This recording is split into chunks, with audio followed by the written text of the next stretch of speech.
What you're about to hear is not the sanitized version of jungle warfare found in official briefings or post-war documentaries. According to declassified military records and first-hand sniper testimonies, the Southeast Asian jungle was not merely hostile terrain, it was methodically converted into a weapon. Silent, patient, and unforgiving. U.S. forest snipers were trained to dominate environments like this. To disappear. To wait. To observe without being observed. But in Vietnam, Laos, and Cambodia, the rules of concealment were quietly rewritten. The jungle didn't just hide the enemy. It was the enemy. Military after-action reports from the late 1960s describe an escalation few units fully understood at the time. What began as sporadic booby traps quickly evolved into a systematic campaign designed to exploit routine, psychology, and the very patience that define sniper doctrine. The enemy studied American movement patterns. They learned how snipers paused, where they rested, how they crawled, when they relaxed. Then they engineered death around those habits. Pay close attention now. Because this is the side of the war few are willing to discuss. Snipers operate differently from conventional infantry. Isolation is their shield and their curse. Alone or in pairs, deep behind friendly lines, they move slowly, deliberately. Every step is calculated. Every breath controlled. In the jungle, this meant hours, sometimes days, of near motionless observation. And that stillness became predictable. The jungle responded. Punji stakes were no longer random. They were positioned where a sniper would kneel. Tripwires weren't crude anymore, they were calibrated to ankle height, set along likely egress routes, disguised beneath leaf litter indistinguishable from the forest floor. Some traps were designed not to kill instantly, but to maim. Screens drew rescue attempts. Rescue attempts triggered secondary devices. Silent. Sudden. Fatal. Veteran sniper accounts describe the first realization that something had changed. One Marine recalled noticing how quiet the jungle became right before a trap was sprung, birds gone, insects still. Another described the unsettling awareness that every perfect hide location felt already chosen. As if someone else had been there first. This was psychological warfare layered onto physical danger. The constant strain altered behavior. Snipers began second-guessing instincts drilled into them during training. A fallen log was no longer cover, it was suspicion.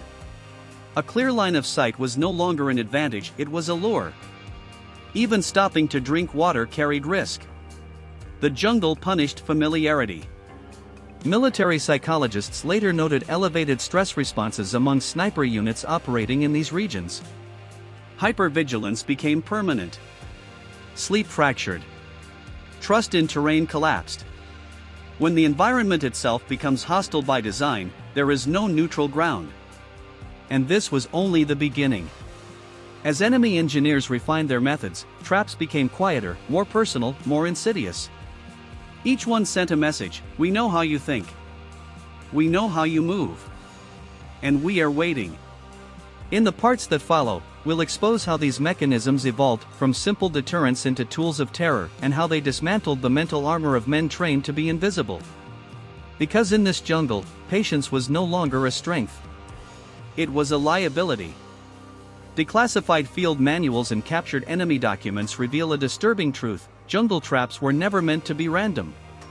They were engineered responses to American behavior. To routine. To discipline. To habits drilled so deeply they became instinct. And snipers, more than any other unit, lived by routine. According to operational reports, U.S. forest snipers followed predictable patterns out of necessity. Insertion at dawn. Slow movement during peak heat. Observation before dusk. Minimal noise. Minimal deviation. These patterns kept them alive until the enemy began designing around them. This is where the jungle truly transformed into a weapon. Enemy engineers observed how snipers navigated terrain. How they avoided obvious paths, favoring ridgelines and shaded low ground. How they crawled rather than walked. How they rested their knees against trees, leaned their backs against roots, and lowered themselves slowly into prone positions. Every one of those movements was studied, catalogued, remembered. Then came the traps that punished patience. One common device was deceptively simple: sharpened bamboo stakes hidden beneath thin layers of decaying vegetation, angled not upward, but forward. Designed for crawling men. A sniper easing himself into position wouldn't see them, wouldn't hear them. He'd feel them only when his weight shifted, a sudden puncture through muscle, sometimes bone. Rarely fatal. Always disabling. The intention was never mercy. Veteran testimonies described the horror of remaining silent while bleeding, knowing any sound could give away position. Some waited hours before extraction. Some never moved again. The jungle didn't need gunfire. It let time do the work. Trip mechanisms became equally psychological. Thin wires fashioned from plant fiber or salvaged communication cable were stretched just above ground level, placed where a sniper would back out after hours of surveillance. Not where he entered, where he forgot to check. Secondary charges were often placed nearby, triggered only when help arrived. The message was clear: even rescue was dangerous. One Army sniper later recalled how the fear stopped being about death and became about injury. "You stop worrying about getting killed," he said. "You start worrying about being stuck. Alone. Screaming. Giving away everything." That fear altered decision-making. Snipers began moving slower. Hesitating longer. Overanalyzing terrain. Every step required inspection. Every shadow demanded suspicion. The very awareness that kept them alive now consumed their mental bandwidth. Fatigue set in faster. Mistakes followed. Silent. Patient. Relentless. Military psychologists reviewing these units after rotation noticed a pattern: persistent hyperalertness even in safe zones. Men flinched at natural sounds. Some refused to sit on the ground. Others slept standing or leaned against walls, unable to trust open space. The jungle had succeeded in doing what bullets could not. It invaded the mind. As these techniques spread across regions, traps evolved beyond physical harm. Some were deliberately obvious, discovered but not disarmed, forcing snipers to detour into less familiar terrain. Others were false alarms, designed to keep men awake, tense, and exhausted. The goal was erosion. Confidence. Clarity. Control. And still, worse methods were coming. Because once the enemy understood that fear itself was a weapon, the jungle became more than a battlefield. It became a psychological maze, one where survival depended not just on skill, but on resisting paranoia itself. In the next part, we'll examine how these traps escalated into multi-layered kill systems, and how silence became the most terrifying sound of all. By the early 1970s, the jungle trap system had reached a level of sophistication that US commanders struggled to fully comprehend in real time. Declassified intelligence assessments confirm what snipers already knew in their bones: these were no longer isolated devices. They were networks. Layered. Interdependent. Designed to manipulate not just movement but expectation. Silence became the trigger. Veteran snipers described moments when the jungle felt too quiet. No insects. No birds. No distant movement. That absence of sound was no accident. Enemy units learned how wildlife reacted to human presence and deliberately disrupted natural patterns. Areas around trap zones were cleared or subtly altered so animals avoided them. When a sniper entered that unnatural stillness, it should have been a warning. But warnings lose power after days of tension. This is where the jungle turned truly predatory. Multi-stage traps were positioned along likely sniper corridors, routes that avoided villages, roads, and obvious patrol paths.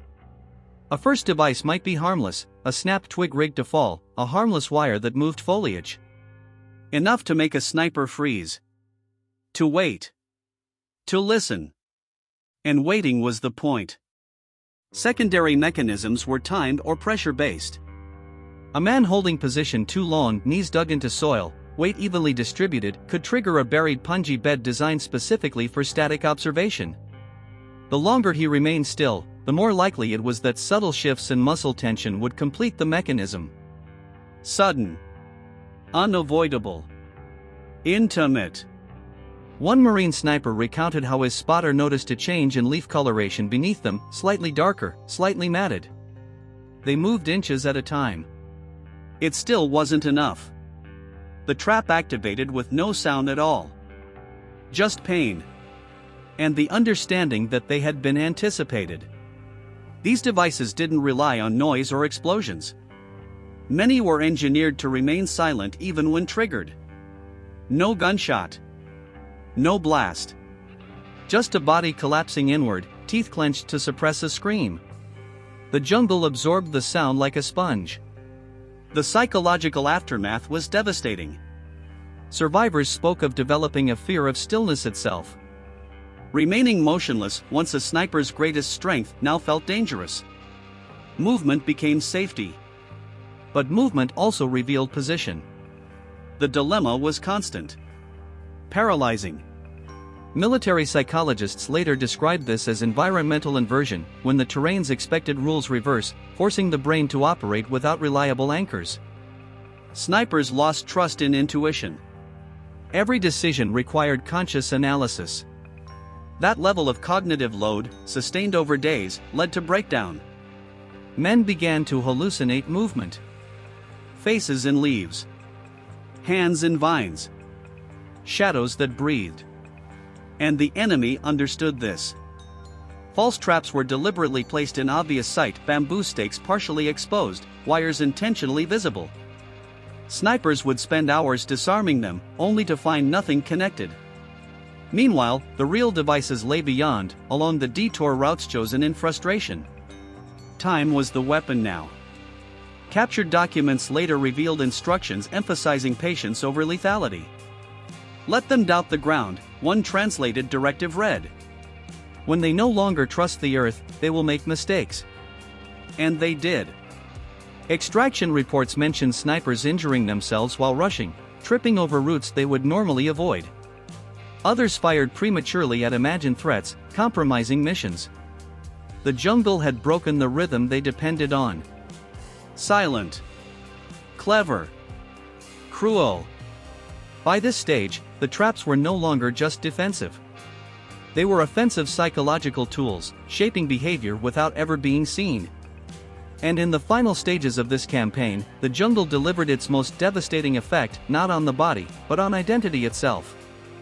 In the next part, we'll confront how these experiences permanently altered the men who survived, and why some never truly left the jungle behind.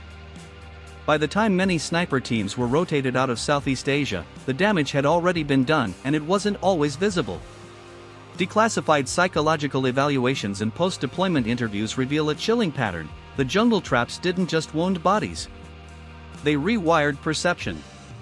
Snipers are trained to trust space, distance, stillness. They survive by becoming part of the environment.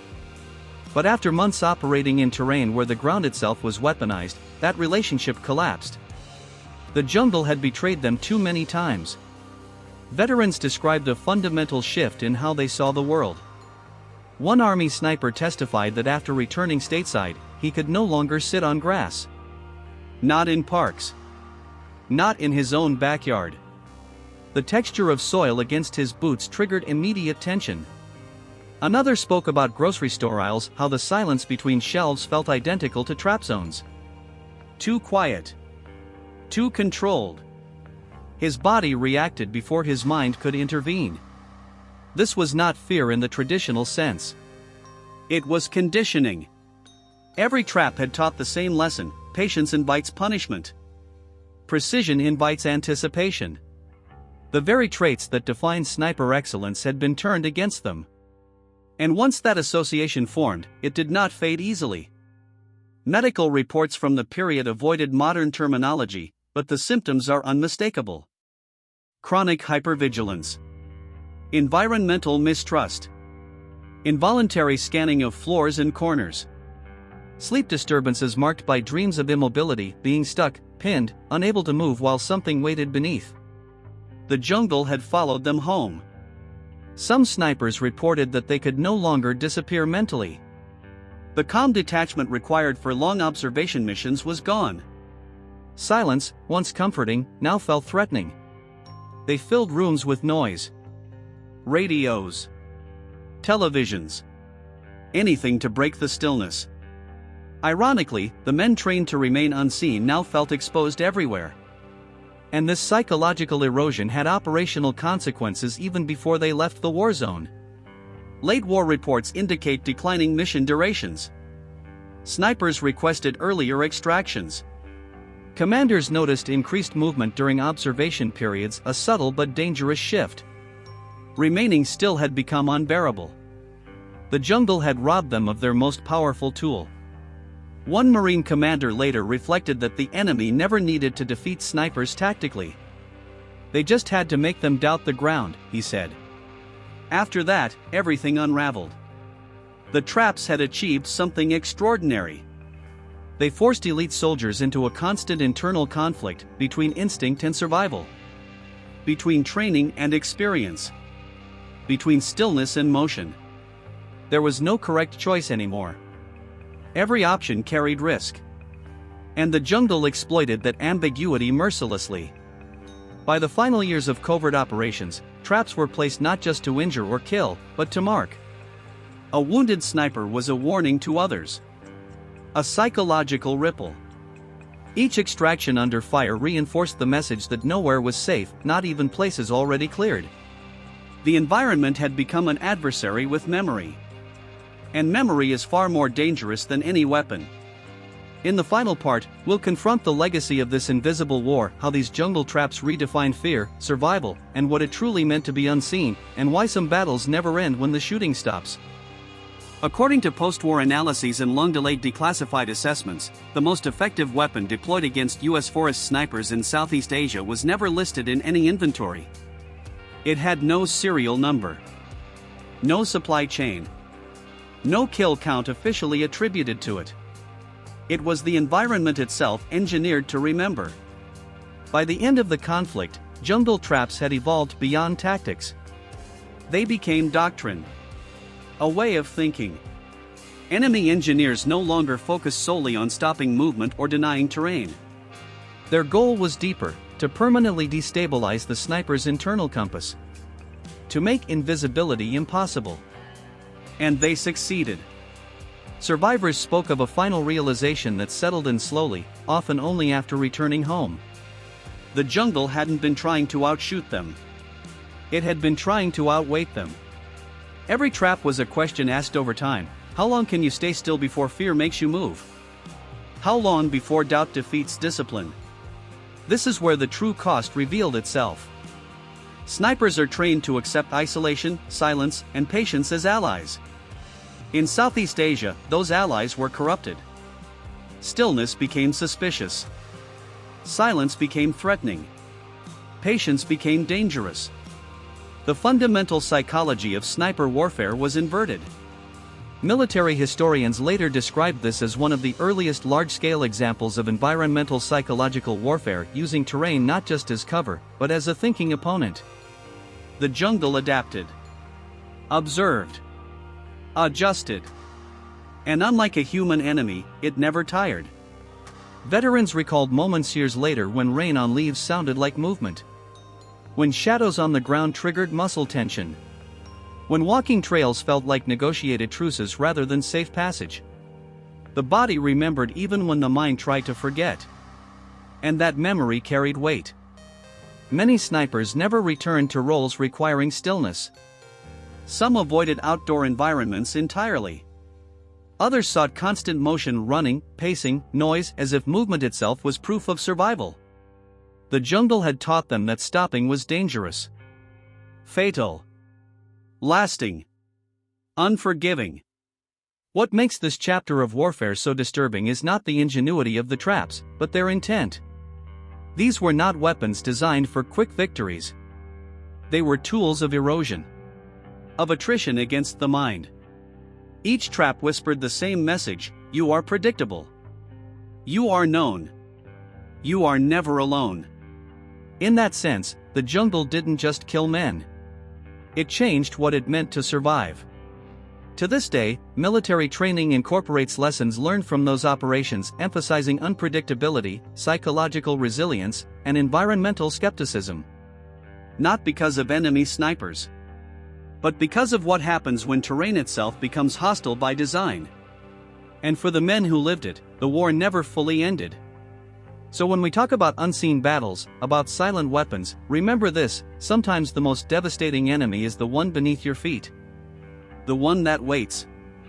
The one that learns. And the one that follows you home. If this story revealed a side of war rarely discussed, one written in silence, patience, and fear, honor those who endured it. Like the video, subscribe to the channel, and share this story so these lessons, and these men, are never forgotten.